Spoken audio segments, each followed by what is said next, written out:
어린아이들은 일상적으로 다양한 인간 상호작용을 필요로 하며 그들의 언어 발달은 주변 사람과의 상호작용을 통해 발전합니다.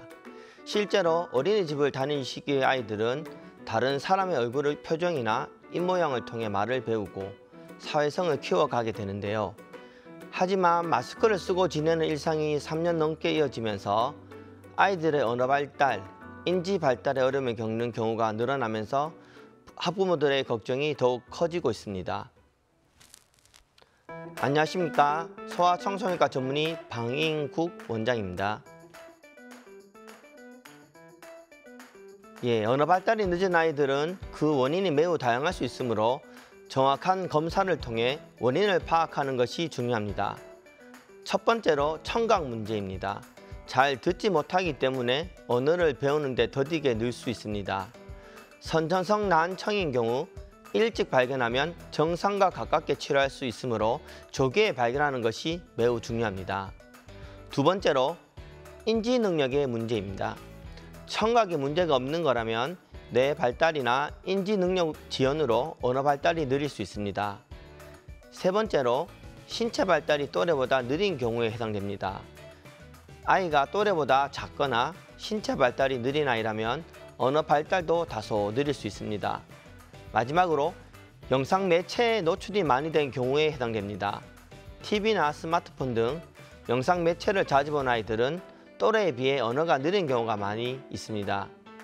아이가 자신의 생각을 말로 표현할 수 있는 기회가 많이 주어져야 하는데 영상 매체에 노출이 많이 될수록 대화 시간도 적어지고 부모와 상호작용 시간이 줄어들기 때문입니다. 일반적인 발달 과정을 살펴보면 약 12개월경에 엄마, 아빠 같은 첫 낱말을 말하기 시작합니다. 약 18개월경에 50개에서 100개 정도의 단어를 표현할 수 있으며 24개월경엔 평균 100개에서 200개 정도의 단어를 표현함과 동시에 엄마, 까까, 아빠 줘 등 두 낱말을 조합하여 산출하게 됩니다.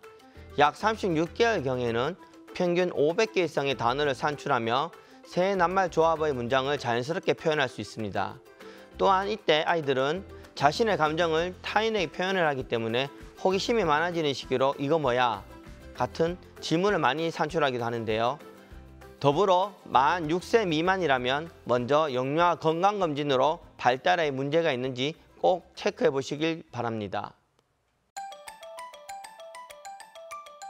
언어 치료란 언어 발달이 늦거나 일상생활에서 의사소통에 어려움을 겪고 있는 아동 및 성인을 대상으로 원활한 의사소통을 할 수 있게 돕는 치료입니다. 아동에게 언어 치료가 필요한 경우를 살펴보면 또래보다 언어 발달이 느린 경우, 발음이 부정확한 경우, 말을 더듬거나 말이 빠른 경우, 또래 친구들과 상호작용에 어려움이 있는 경우, 읽기, 쓰기에 어려움이 있는 경우, 대화 유지가 어려운 경우, 이중 언어 사용으로 발달이 느린 경우 등에 해당됩니다. 아동의 주 호소에 따라 언어 발달 평가를 실시하며 그 결과를 토대로 치료 여부를 결정하게 되는데요. 언어 이전기의 아동이라면 구조화된 놀이 환경 속에서 상호작용 증진, 주고받기 활동, 행동 및 소리 모방력 증진, 지시 수행 등이 이루어지고 어느기 아동이라면 설명하기, 대화 주고받기, 질문에 적절하게 대답하기, 어휘력 증진, 말 명료도 향상 등을 위한 치료 활동이 이루어집니다. 이때 아이의 발달 수준과 필요에 따라 그림책, 낱말카드, 보드게임 등과 같은 다양한 교재 교구를 사용하기도 합니다. 물론입니다. 언어의 이해 및 표현의 발달이 늦은 경우 또래 관계에서 놀이와 대화에 참여하는 것에 어려움이 나타나며 추후에 사회성 발달에도 영향을 줄 수 있습니다. 또한 문제 상황에서 적절한 언어를 사용하지 못하게 된다면 공격성이 나타나거나 좌절을 경험하기도 합니다. 발음이 부정확하거나 말을 더듬는 경우에도 원활한 의사소통이 이루어지지 않아 스스로 좌절감을 느끼거나 자신감이 결여되어 소극적인 성향으로 변할 수 있습니다. 더 나아가 학령기 때 학습적인 어려움이 따를 수 있습니다. 먼저 아이가 말을 할 수 있는 기회를 제공해 주셔야 합니다. 아이가 원하는 것이 무엇인지 바로 파악할 수 있으시더라도 보기를 주어 선택하기를 유도하거나 스스로 말을 할 수 있도록 기다려 주세요. 두 번째, 엄마 아빠가 아이 앞에서 대화를 자주 나누어 주세요. 아이의 말에 적절하게 반응하는 것은 물론이며 아이 앞에서 엄마와 아빠가 자주 대화를 나누어 주시면 좋습니다. 세 번째로, 아이의 말을 지적하지 말아 주십시오. 아이가 틀리게 말하더라도 아이의 말을 지적하거나 혼내지 말아 주세요. 특히나 말 더듬이 있거나 발음이 부정확한 아이라면 더욱 주의하셔야 합니다. 네 번째로, 아이랑 잘 놀아주세요. 표현을 강요하는 상호작용보다는 자연스러운 놀이 상황에서의 말로 주고받는 경험을 늘려주셔야 합니다. 즐거운 상호작용 경험이 아동의 언어 능력을 촉진시킬 수 있습니다. 마지막으로, 모든 아이의 발달기에는 부모의 영향이 크게 작용합니다. 따라서 아이의 말을 최대한 경청해주며 적절한 언어 자극을 해주시는 것이 중요합니다. 제일 먼저 전문가의 개입을 두려워하지 않으셨으면 합니다. 혹여나 발달 지연의 결과가 나오면 어쩌나 하는 불안한 마음에 치료의 개입이 늦어지는 경우가 종종 있습니다.